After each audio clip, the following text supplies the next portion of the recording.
नमस्कार, 20 मिनट 20 खबर में आपका स्वागत है। आपके साथ मैं हूं स्वप्निल। अगले 20 मिनट में आप देखेंगे 20 देश प्रदेश की अहम खबरें। तो चलिए शुरू करते हैं खबरों का सिलसिला।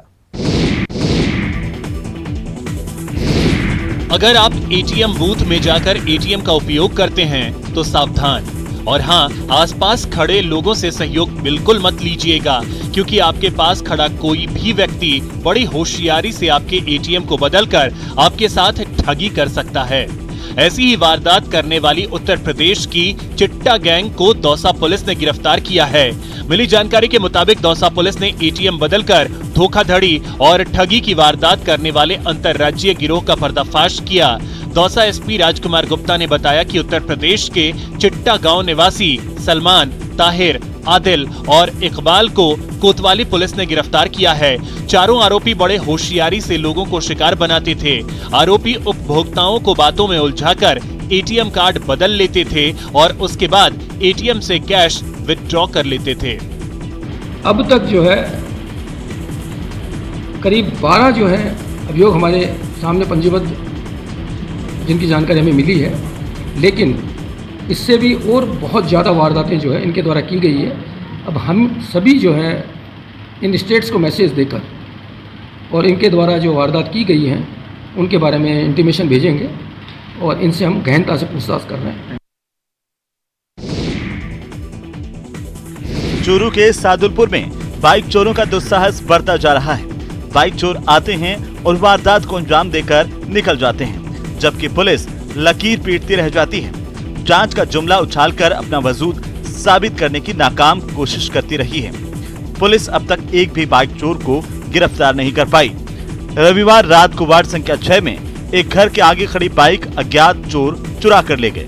चोरी की ये करतूत सीसीटीवी में कैद हुई। सीसीटीवी फुटेज में 2 युवक नजर आ रहे हैं, जिसमें एक युवक पीछे चौकीदारी कर रहा है, जबकि दूसरा आराम से बाइक लेकर निकल जाता है। चोर पहले बाइक को हिलाकर तेल चेक कर रहा है, इसके बाद दोनों घर के आगे खड़ी बाइक को लेकर फरार हो जाते हैं। सीसीटीवी फुटेज के आधार पर पुलिस अब बाइक चोरों की तलाश कर रही है।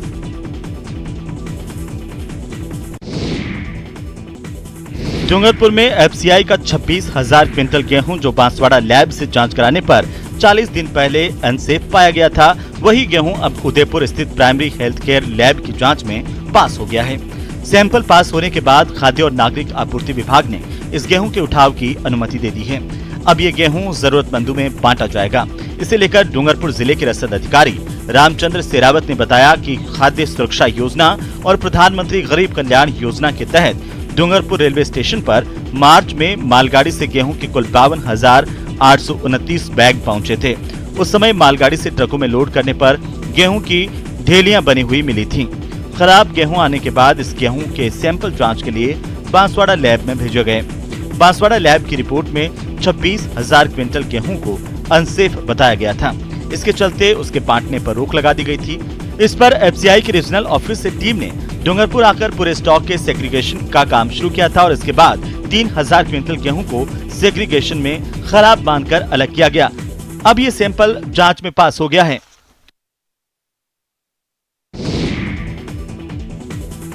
ऑफिस में भरे पानी को हटाने के लिए पंखे चलाए जा रहे हैं। पिछले दिनों प्री मानसून की सामान्य बारिश में जैसलमेर के जीपीएफ ऑफिस में पानी भर गया था। इस वजह से जब मानसून की बारिश शुरू होने से पहले ही उन हजारों कर्मचारियों को इस बात का डर सताने लगा है कि अगर फिर से जीपीएफ ऑफिस में पानी भर गया तो क्या होगा। दरअसल इस ऑफिस में करीब 23,000 कर्मचारियों का रिकॉर्ड है। यहाँ पर जगह जगह फाइलों के ढेर लगे हुए हैं और आशंका जताई जा रही है कि तेज बारिश में रिकॉर्ड पूरी तरह से नष्ट हो सकते हैं। जानकारी के अनुसार विभाग की ओर से पिछले कुछ सालों से रिकॉर्ड को ऑनलाइन किया जा रहा है, लेकिन अभी तक आधा काम भी नहीं हुआ है। दरअसल ये बिल्डिंग पूरी तरह से जर्जर है। कई बार इस बिल्डिंग की मरम्मत के लिए अधिकारियों से बात की गई, लेकिन अभी तक इस बिल्डिंग को ठीक करने का काम शुरू नहीं हो पाया है। भय और डर के माहौल के बीच काम कर रहे हैं। वहीं करीब 23,000 से अधिक कर्मचारियों का रिकॉर्ड यहाँ पर है, उसकी सुरक्षा की जिम्मेदारी भी इन पर है। और ये बात भी देखने को मिल रही है कि बिल्डिंग का हर हिस्सा जो है वो जर्जर है। छत हो या दीवार है या फिर फर्श, हर तरफ से जो है वो पानी की रेले जो है वो बहते हुए नजर आ रहे हैं और दीवारें अब जो है वो खोखली होकर गिरने लगी है।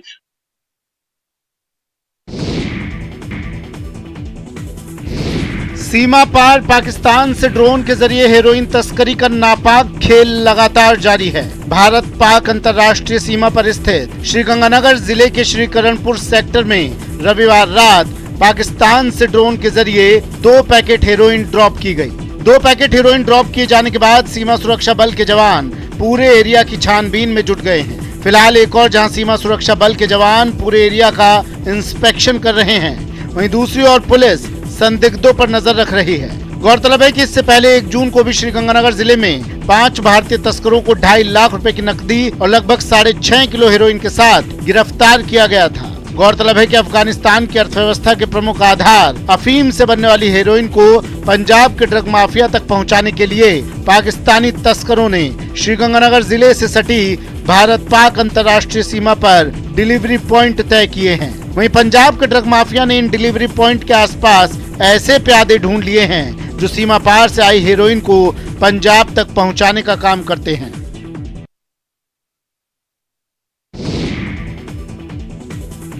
जब तक लक्ष्य हासिल नहीं करेंगे तब तक पीछे नहीं हटेंगे। इसी संकल्प के साथ कोविड स्वास्थ्य सहायकों का आंदोलन 87 दिन बाद भी जारी है। तस्वीरें शहीद स्मारक पर भूख हड़ताल के चौथे दिन की है। सोमवार को भी 7 स्वास्थ्य सहायकों की तबीयत बिगड़ गई, जिसके बाद उन्हें एसएमएस अस्पताल में भर्ती करवाया गया। कई प्रदर्शनकारियों की हालत खराब है। इसके बावजूद प्रदर्शन कर रहे स्वास्थ्य सहायकों के मनोबल पर कोई फर्क नहीं पड़ रहा। तो सरकार से एक सवाल पूछना चाहता हूँ सर, आज आप अग्निवीर के विरोध में राजस्थान में हर जगह विरोध कर रहे हैं युवाओं के लिए, तो सर हम भी युवाएं हैं, आपने हमारा रोजगार छीना है, तो आप सेंटर में जाके जो विरोध कर रहे हो, अगर आप राजस्थान की तरफ भी ध्यान दोगे तो सबसे अच्छा होगा। नहीं तो 2023 जो जीतने की आप सोच रहे हो वो आप भूल जाना कि आप एमएलए तो क्या सर प्रधान भी नहीं बना सकते हो। पहले अपने राजस्थान के युवाओं पर ध्यान दो, जब जाकर आप पूरे भारत की बात करना।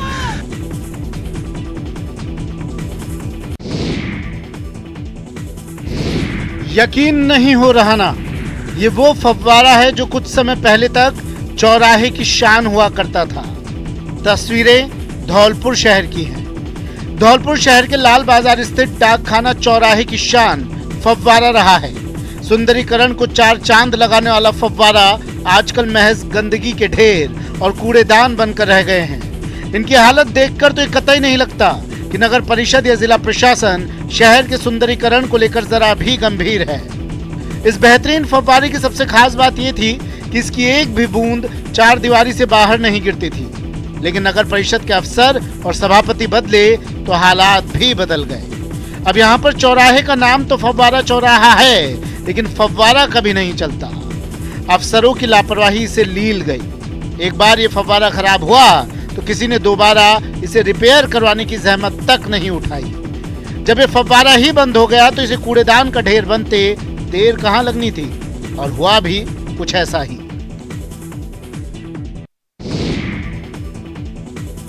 महाराष्ट्र का सियासी संकट गहराता ही जा रहा है। सोमवार को इस मामले में सुप्रीम कोर्ट ने सभी पक्षों को नोटिस जारी कर 5 दिन में जवाब मांगा है। कोर्ट अब इस मामले में 11 जुलाई को सुनवाई करेगा। वहीं उद्धव ठाकरे ने बाकी मंत्रियों पर बड़ी कार्रवाई करते हुए उनके मंत्रालयों को छीन लिया है। दूसरी तरफ एक जमीन घोटाले को लेकर शिवसेना नेता संजय राउत को ईडी ने नोटिस भेजा है। उन्हें 28 जून को पेश होने के लिए कहा गया है।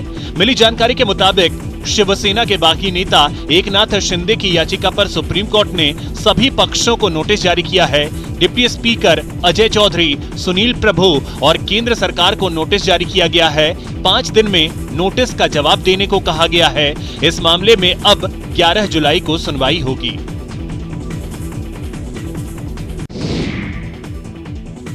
झारखंड और आंध्र प्रदेश के बाद राजस्थान में यूरेनियम के विशाल भंडार मिले हैं। सीकर के खंडेला इलाके में खनन की तैयारी शुरू हो गई है। यहां 1008.46 हेक्टेयर एरिया में 12 मिलियन टन यूरेनियम और इससे जुड़े एसोसिएटेड मिनरल्स के भंडार मिलने के बाद सरकार के भी चेहरे खिल उठे हैं। वर्ल्ड स्क्रीन पर राजस्थान भी चमकने लगा है। इससे रोजगार से लेकर इन्वेस्टमेंट तक के रास्ते खुल गए हैं उधर यूरेनियम के संवर्धन के आधार पर ही तय होगा कि परमाणु हथियार बनाने में इसका उपयोग होगा या नहीं। इसके साथ ही परमाणु बम में यूरेनियम का उपयोग करने के लिए कई वैज्ञानिक परीक्षण करने होते हैं। प्रदेश के माइंस एंड पेट्रोलियम डिपार्टमेंट के additional chief secretary doctor Subodh Agarwal ने बताया, राजस्थान सरकार ने सीकर के पास खंडेला तहसील के रोहिला में यूरेनियम अयस्क की माइनिंग के लिए यूरेनियम कॉर्पोरेशन ऑफ इंडिया को पट्टा का लेटर ऑफ इंटेंट जारी कर दिया है। गले में मालाएं और मुंह मीठा कराने के लिए लगी कतार, ये है नवचयनित असिस्टेंट प्रोफेसर आसूराम गढ़वीर का आशियाना। बाड़मेर के छोटे से गांव चौहटन के रहने वाले आसूराम ने अपने एससी वर्ग में असिस्टेंट प्रोफेसर में राज्य भर में पहली रैंक हासिल की है। बचपन में महज 20 रुपए दिहाड़ी मजदूरी कर खुद और परिवार का गुजर बसर करने वाले आसूराम के माता पिता अभी तक मजदूरी करते थे, लेकिन बेटे की सफलता के बाद अब सभी को आसूराम की मेहनत पर गर्व है। आसूराम बताते हैं कि इस परीक्षा के लिए रात में 8 बजे से 2 बजे तक पढ़ाई की, तब जाकर सफलता हाथ लगी। आसूराम इससे पहले शिक्षक भर्ती परीक्षा में सफल होकर शिक्षक बने, उसके बाद पीजी और नेट की परीक्षा पास की। सचमुच सफलता हमेशा कठोर परिश्रम से ही आती है। कोई पूरी शिद्दत से इस सफर को पूरा कर ले तो वह मंजिल तक पहुंच ही जाता है। जिंदगी की तमाम मुश्किलों के बावजूद कड़ी मेहनत सफलता का ताज पहना ही देती है। शीतला माता मंदिर में महिलाओं ने पूजा अर्चना कर बासे पकवानों का भोग लगाया और सुख समृद्धि और खुशहाली की कामना की। तस्वीरें करौली के टोडा भीम कस्बे की हैं। सोमवार अलसुबह से ही पूजन करने वाली महिलाओं का यहां पर तांता लग गया। सुबह 4 बजे से ही महिलाओं का मंदिर पहुंचना शुरू हो गया था, जो देर रात तक जारी रहा। इस दौरान महिलाओं ने शीतला माता को ठंडे पकवानों का भोग लगाया और अपने परिवार के साथ क्षेत्र में सुख समृद्धि की कामना की। माता के जयकारों से समूचा मंदिर प्रांगण गुंजायमान हो उठा। इस दौरान महिलाओं ने बताया कि आषाढ़ के महीने में शीतला माता की पूजा अर्चना की जाती है और माता को पुआ, पापड़ी, चावल का भोग लगाया जाता है। आषाढ़ में इसे बूढ़े बासोड़ा के नाम से जानते हैं। एक दिन पहले माता के पूजन के लिए प्रसाद तैयार किया जाता है। महिलाएं सुबह स्नान कर शीतला माता मंदिर पहुंचती है और शीतल पकवानों का भोग लगाकर पूजा अर्चना कर घर परिवार के साथ ही क्षेत्र में सुख समृद्धि की कामना करती हैं।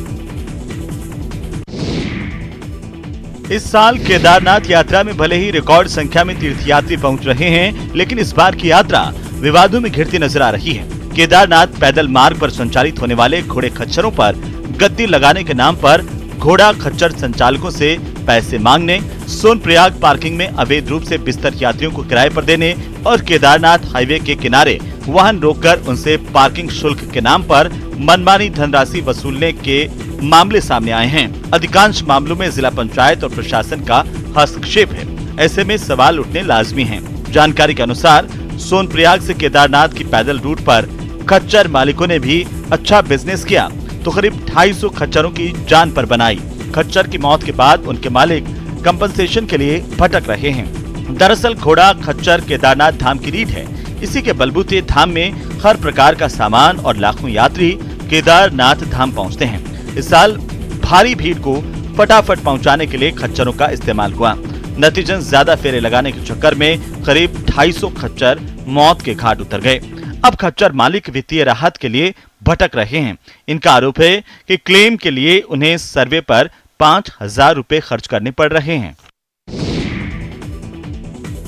भीषण गर्मी और उमस से जूझ रहे प्रदेशवासियों के लिए राहत की खबर है। देरी से ही सही, लेकिन मानसून के 29 या 30 जून तक प्रदेश में एंट्री की पूरी संभावना है। एक और जहां 29 जून से प्रदेश के कई इलाकों में झमाझम बारिश के आसार हैं, वहीं कुछ इलाकों में भारी बारिश भी हो सकती है। दरअसल तय समय से 3 दिन पहले केरल में मानसून की एंट्री के साथ ही प्रदेशवासियों को ये उम्मीद जगी थी कि मानसून राजस्थान में भी जल्द प्रवेश करेगा, लेकिन अनुकूल परिस्थितियां नहीं होने के कारण राजस्थान में मानसून के प्रदेश में देरी हो चुकी है। सामान्य तौर पर 20 जून तक मानसून दक्षिण राजस्थान से प्रवेश करता है, लेकिन इस बार करीब 10 दिनों की देरी से मानसून के प्रदेश में एंट्री के आसार हैं। मौसम विभाग ने 29 या 30 जून तक मानसून के प्रदेश में एंट्री की संभावना जताई है। एक साइक्लोनिक सर्कुलेशन बना हुआ है, वहीं बंगाल की खाड़ी से पूर्वी हवाएं धीरे धीरे सक्रिय हो रही है। आगामी दिनों में पूर्वी राजस्थान में बारिश की गतिविधियों में बढ़ोतरी होगी।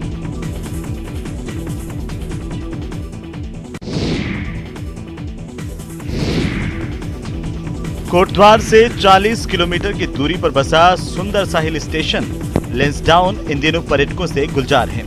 गर्मी के मौसम में ठंडी हवाओं के बीच पहाड़ के मनमोहक नजारों और यहाँ की वादियों का लुत्फ उठाने के लिए देश के तमाम हिस्सों से बड़ी संख्या में पर्यटक लेंसडाउन पहुँच रहे हैं। वहीं पर्यटकों की बढ़ती संख्या को देखकर पर्यटन व्यवसाय से जुड़े लोग भी खासे उत्साहित हैं। लेंसडाउन का टिप एंड टॉप, भुल्लाताल झील, हर जगह बड़ी संख्या में पर्यटक पहुंच रहे हैं।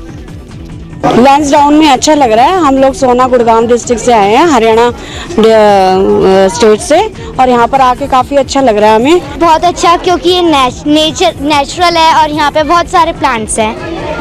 ये बहुत ही अच्छी जगह है यहाँ पे घूमने के लिए। नीचे तो इतनी गर्मी है और यहाँ पे अच्छा है। हमें बहुत अच्छा लग रहा है और हम थोड़ा सा गर्मी से राहत पाने के लिए ही आए थे। दिल्ली से आए हैं, तो दिल्ली के कंपैरेटिवली यहाँ पर हवाएं काफ़ी ठंडी हैं, तो हमें बहुत अच्छा लग रहा है, एक ज़हनी सुकून मिल रहा है। झुंझुनू के एक युवा ने 26 दिनों में 2500 किलोमीटर की साइकिल यात्रा करके करीब 5 राज्यों के विद्यार्थियों को खेलों में भी बढ़ चढ़कर हिस्सा लेने का संदेश दिया है। सोमवार सुबह जब यह युवा झुंझुनू पहुंचा तो उसका स्वागत किया गया। दरअसल इंडाली गांव का रहने वाला विनीत भालोटिया ओडिशा के भुवनेश्वर के नाइजर कॉलेज में रिसर्च स्कॉलर है। साइकिलिंग करना उसका शौक है। इस बार उसने इस शौक को संदेश में बदलने के लिए तय किया कि वह अपने घर यानी कि झुंझुनू साइकिल से जाएगा। इसके बाद उसने 1 जून को अपनी साइकिल यात्रा शुरू की, जो 5 राज्यों भुवनेश्वर, झारखंड, बिहार, यूपी और राजस्थान होते हुए सोमवार को संपन्न हुई। विनीत का झुंझुनू पहुंचने पर छात्र नेता पंकज गुर्जर के नेतृत्व में स्वर्ण जयंती स्टेडियम में स्वागत किया गया। इस मौके पर विनीत ने बताया कि वर्तमान माहौल में खेलों को शिक्षा के बजाय अहमियत दी जा रही है, इसीलिए उसने शिक्षा के साथ साथ खेलों को महत्व मिले, इसी संदेश के साथ ये यात्रा 1 जून को शुरू कर 27 जून को पूरी की। उत्तर पश्चिम रेलवे पर स्टोर विभाग के जारी किए गए सभी कॉन्ट्रैक्ट के लिए प्राप्त होने वाले बिलों को 100% ऑनलाइन बिलिंग में स्विच ओवर कर दिया गया है। गौरतलब है कि उत्तर पश्चिम रेलवे पर स्टॉक आइटम के लिए प्राप्त बिलों को पहले से ही ऑनलाइन प्रोसेस किया जा रहा है और अब नॉन स्टॉक आइटम्स के लिए भी ऑनलाइन बिलिंग प्रक्रिया शुरू हो गई है। उत्तर पश्चिम रेलवे के मुख्य जनसंपर्क अधिकारी कैप्टन शशि किरण के अनुसार उत्तर पश्चिम रेलवे की कार्यप्रणाली को उत्कृष्ट बनाने और पारदर्शिता बढ़ाने के लिए निरंतर प्रयास किए जा रहे हैं। इसी सिलसिले में स्टोर कॉन्ट्रैक्ट के सभी बिलों को ऑनलाइन बिलिंग में स्विच ओवर किया गया है। इस प्रणाली के प्रारंभ होने से अब आपूर्तिकर्ता IREPS मॉड्यूल पर अपने घर या कार्यालय से बिल जमा कर सकता है। ऑनलाइन जमा किए गए बिलों को ऑनलाइन ट्रैक किया जा सकता है। इस प्रणाली के प्रारंभ होने से आपूर्तिकर्ताओं के लिए पारदर्शिता और व्यापार करने में आसानी होगी। यह पहल की गई है ताकि पारदर्शिता और बिलिंग भुगतान में कम समय लगे। यह मॉड्यूल जो हमारा Indian railway e procurement system है, उस मॉड्यूल में यह प्रक्रिया रखी गई है ताकि जो कॉन्ट्रैक्टर हमारे बिल देते हैं स्टोर्स विभाग की, वो सारी 100% जो है ऑनलाइन की जा सके।